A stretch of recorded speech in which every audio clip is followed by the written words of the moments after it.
खूप चांगल्या पद्धतीने होईल. ॲक्च्युली काय झालंय 400च्या पेक्षा जास्त सीटं मिळाली असती ना, तर स्पष्ट बहुमत बीजेपीला असतं आणि त्यामुळे खूप जास्त अजून फरक पडला असता. ओके ठीक आहे.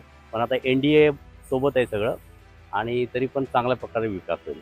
हो, खूप चांगल्या पद्धतीने होईल. ॲक्च्युली नितीन गडकरी साहेब आहेत ना, त्यांना चांगलं पद दिलं ना, तर अजून फरक पडेल. देशाला तर पडेलच आणि महाराष्ट्राला पण पडेल. आता युवा नेते आहेत श्रीकांत शिंदे आणि आदित्य ठाकरे, यामधला फरक काय वाटतोय? कोण विकास करतोय? श्रीकांत शिंदेचा मॅडम तुम्हाला 2 वेळा अनुभव आहे, चांगला अनुभव आहे. त्यांनी 2 वेळेला खासदारकीमध्ये आलेले आहेत ते आणि खूप चांगलं काम केलेलं आहे कल्याण डोंबिवलीमध्ये.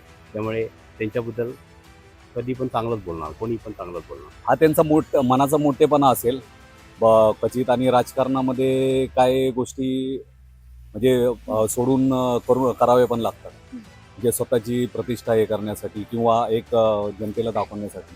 उद्धव ठाकरे असतं त्यांनी काय केलं असतं? त्यांच्याबद्दल काय मला बोलायचं नाही.